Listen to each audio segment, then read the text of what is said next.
दोस्तों आज हम पढ़ेंगे प्रायिकता मतलब किसी सिक्के के उछालने पर चित या पट के ऊपर पड़ने की संभावना का संबोध। मतलब अगर कोई सिक्का हम उछालते हैं तो उसमें हेड आएगा या टेल आएगा, ये पता करना है। ये कैसे पता करेंगे वो बताएंगे। जैसे पांसा हो गया तो उसमें 5 ही आए तो उसकी संभावना, मतलब 5 ही आए तो क्या चांसेस होते हैं कि उसमें 5 ही आना चाहिए, क्या चांसेस होते हैं जो उसमें 6 ही आना चाहिए, क्या चांसेस होते हैं कि सिक्के में हेड ही आना चाहिए, क्या चांसेस होते हैं कि अगर ताश के 52 पत्ते हैं तो उसमें से हुक्म का ही पत्ता आना चाहिए या फिर हुक्म का किंग ही आना चाहिए।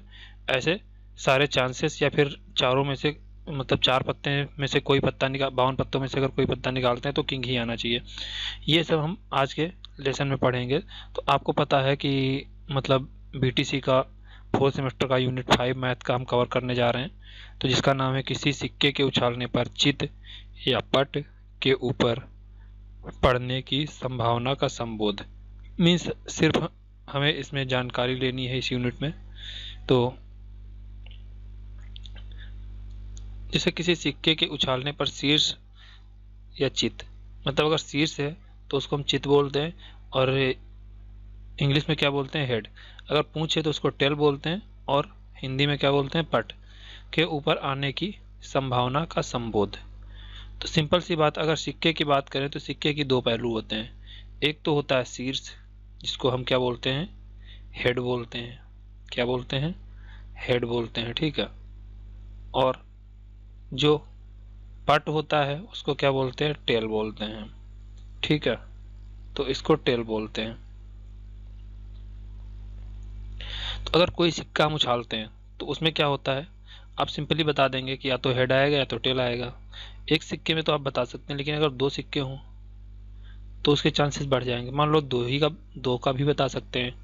तो अगर 3 सिक्के हों या 4 सिक्के हों या 10 सिक्के हों, तो ऐसे में अगर हम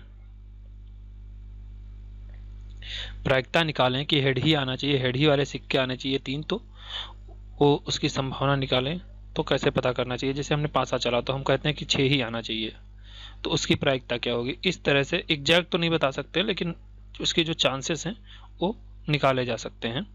तो इसमें हम ये सीखेंगे। तो जैसे आप क्रिकेट मैच सब लोग देखते हैं तो उसमें क्या होता है, टॉस उछाला जाता है, और टॉस के बाद फिर उनको अवसर मिलता है कि बैटिंग करनी है या फिर फील्डिंग करनी है, ठीक है। तो जैसे बात करें सिक्के की, तो ये देखिए, ये होता है हेड। यहाँ पे आपको जो अशोक की लाट का जो चिन्ह बना होता है वो कुछ ऐसे बना हुआ दिखता है, और ये पूरा उसका चिन्ह है, और इसको हम हेड बोलते हैं इंग्लिश में, और इसको टेल बोलते हैं, ठीक है। तो नॉर्मली ये सिक्का आपने देखा होगा, एक का हो या दो का हो, तो जिस तरफ जो हेड होता है उसको हेड बोलते हैं। मतलब अशोक की लाट जिस तरफ बनी होती है उसको हेड बोलते हैं, अदर साइड में उसको टेल बोलते हैं। हर स्टेट की करेंसी जो होती है, वो स्टेट की बता रहे हैं, हर कंट्री की करेंसी अलग अलग होती है। तो यहाँ इंडिया की करेंसी रुपया है, तो इसमें ऐसे चलता है, अगर किसी में कुछ दूसरी करेंसी चल रही है, कॉइन चल रहा है, तो उस वहाँ उसके अकॉर्डिंग होगा। तो यहाँ पे थोड़ा सा ये, जैसे देखिए, सिक्के के उछालों की संख्या, मान लीजिए 10 सिक्के हैं, ठीक है। तो उसमें शीर्ष आने की क्या संभावना है, तो आप अगर नॉर्मली कह सकते हैं 5 शीर्ष आएंगे, 5 जो टेल आएगी। लेकिन क्या ऐसा हो सकता है, ये भी तो हो सकता है शीर्ष 8 आ जाए, ठीक है, 2 टेल आ जाए, 2 पूंछ आ जाए। शीर्ष 10 भी आ सकते हैं, और हो सकता है कि पूंछ 1 भी ना आए, 0 हो जाए। और या ये हो सकता है पूंछ जो है वो 10 आ जाए, शीर्ष क्या है, 1 भी ना आए। तो इस तरह से हम 20 का भी निकाल सकते हैं एक एक करके, और 10 का भी निकाल सकते हैं। इसी तरह कई सारे चांसेस बन जाते हैं। जैसे 2 सिक्के की अगर हम बात करें तो यहाँ पे देखिए, जैसे हमने 10 सिक्कों की बात की तो शीर्ष आने की संभावना देखिए, यहाँ 7 हो गया, यहाँ 3 हो गया। अगर 20 की बात करें तो यहाँ 11 हो गया, यहाँ 9 हो गया। लेकिन कोई पक्का नहीं है, ये हो सकता है 7 इसमें आ जाए, पट में 7 पट में आ जाए, 3 इसमें आ जाए, ये भी तो हो सकता है। या ये हो सकता है कि 8 इसमें आ जाए और 2 इसमें आ जाए। या ये हो सकता है 1 इसमें आ जाए, 9 इसमें आ जाए। तो इस तरह से इसकी कई सारी साड़ी बन सकती हैं। लेकिन अगर एक सिक्का है तो आपको पता है कि या तो हेड आएगा और या फिर टेल आएगा अगर सिक्के की बात चलती है। अगर आप एक पासा फेंकते हैं, ठीक है, एक पासा सिंपली फेंकते हैं तो आपको क्या पता है कि या तो 1 आएगा या 2 आएगा या फिर 3 आएगा या 4 आएगा और या 5 आएगा या फिर 6 आएगा। तो एक पासा में कितने चांसेस बनते हैं? 6। तो इस तरह से जो संभावनाएं बनती हैं उनको हम प्रायिकता बोलते हैं, प्रोबेबिलिटी बोलते हैं।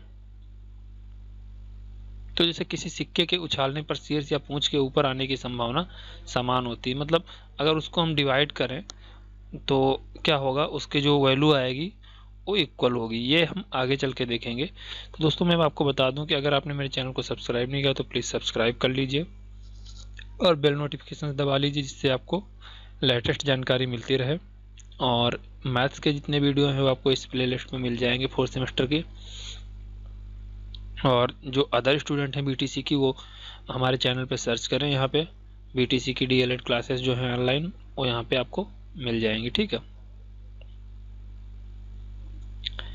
अब बात करते हैं संयोग पर निर्भर एक अन्य पासा फेंकने पर, अगर जिसकी आगे चर्चा की जाएगी। तो सिक्का उछालने या पासा फेंकने पर यादृच्छा का मतलब होता है रैंडमली, मतलब अचानक से अगर हम कुछ निकालते हैं तो उसको रैंडम एक्सेस या रैंडमली एक्सपेरिमेंट बोलते हैं, ठीक है। तो यहाँ पे जैसे एक सिक्के के कितने तल होते हैं, तो आपको पता है एक सिक्के के 2 तल होते हैं, हेड और टेल होते हैं। सिक्के के कौन सा तल शीर्ष और कौन सा तल पूंछ होता है? तो जिस तरफ वो अशोक की जो आप देखते हैं लाट बनी हुई, मतलब जो अशोक जो चिन्ह लिया गया था अशोक की, जो इसमें 4 शेर बने हुए थे, तो उसको हम हेड बोलते हैं। और जो अदर जिस तरफ आप देख रहे थे 1 लिखा हुआ था, रुपए का सिक्का जो बना हुआ था ऐसे 1 लिखा हुआ था और इधर 2 पत्तियां जैसी बनी हुई थी, एक ऐसी और इसी तरह इधर एक पत्ती बनी हुई थी, तो इसको हम टेल बोलते हैं, ठीक है। और जिधर हेड बना था उधर उसको बोलते। सिक्का उछालने पर कितने तल एक साथ ऊपर आ सकते हैं? तो सिक्का उछालने पर नॉर्मली आपका एक ही तल ऊपर आएगा, या तो हेड आएगा या तो फिर टेल आएगा, मतलब या तो उसका फ्रंट आएगा या तो बैक आएगा, या तो उसका शीर्ष आएगा या फिर पूंछ आएगी। क्रिकेट मैच का प्रारंभ किस वस्तु के उछालने से होता है? तो इसको क्या बोलते हैं? टॉस बोलते हैं, ठीक है, TOSS। एक सिक्का कई बार उछाल करके उसके शीर्ष, चित या पट आने की संख्या निम्नलिखित सारणी में लिखी गई। अपनी अभ्यास पुस्तिका में सारणी के रिक्त स्थानों की पूर्ति कीजिए। जैसे यहाँ पे 20 है तो चित आने की मतलब शीर्ष आने की संख्या जो है 12 है, तो 20 - 12 यहाँ पे कितना बचा? 8 बचा, ठीक है। 30 यहाँ पे 17 बचा, तो यहाँ पे कितना हुआ? 13 हो गया। इसी तरह 22 और 18 कितना हो गया? 40 हो गया, क्योंकि शीर्ष और हेड मिला के टोटल उछालों की संख्या बनती है। तो इसी तरह अगर इसकी संख्या लिखी जाए तो 32 और 28 कितना हुआ? 60 हो गया, ठीक है। और इसका एम का अगर देखा जाए तो मान लिया हमने एम एन, ये एन है तो एम पी हो गया कुछ, अगर इन दोनों को जोड़ने पर एन बनता है मान लो, ठीक है। इस तरह से सारणी बनती है। तो इसमें सिर्फ थोड़ी सी डिस्कशन थी इस यूनिट में जो यहाँ पे ख़त्म होती है, इसमें और कुछ नहीं है। तो इस यूनिट को हम यहाँ पे एंड करते हैं और आपसे एक विनम्र निवेदन है कि आप हमारे चैनल को सब्सक्राइब कर लीजिए और बेल नोटिफिकेशन दबा लीजिए। मिलते हैं नेक्स्ट यूनिट में और पढ़ते हैं इससे कुछ एडवांस पासे के बारे में और सिक्के के बारे में कि अगर 2 सिक्के उछालते हैं तो उसमें से हेड ही आए, मतलब शीर्ष ही आए, तो उसकी क्या प्रायिकता होगी, मतलब कैसे हम बता सकते हैं कि हेड ही आना चाहिए या हेड ही आएगा, ठीक है। और या इसी तरह अगर 5 से 2 पासे फेंक रहे हैं तो उसमें पता करते हैं कि कैसे ही उसमें मतलब 6 आना चाहिए या फिर टोटल इवन नंबर आने चाहिए, सम नंबर आने चाहिए, ठीक है। थैंक यू दोस्तों वीडियो देखने के लिए।